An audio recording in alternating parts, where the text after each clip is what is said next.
Doctor वैद्य दवाई देला, doctor वैद्य दवाई देला, भूत झरेला सोखा, आ जाड़ हाड़ में घुस घुस जाता रोजो देता धोखा, जाड़ हाड़ में घुस घुस जाता रोजो देता धोखा। तो डॉक्टर से दवाई ली, डॉक्टर से दवाई ली कि सोखा से झरवाई, आ दुविधा में हम पड़ल बानी केकरा लगे जाई, दुविधा में हम पड़ल बानी केकरा लगे जाई।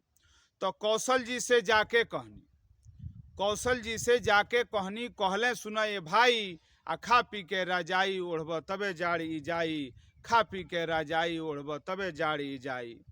तो जाड़ के जमाना बाटे, जाड़ के जमाना बाटे, बढ़ता दिन दूना, आ जाड़ केहू के हउए नाही कबो लगा दी चूना, जाड़ केहू के हउए नाही कबो लगा दी चूना।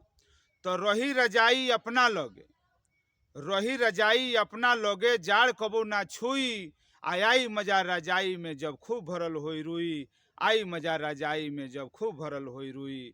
नमस्कार।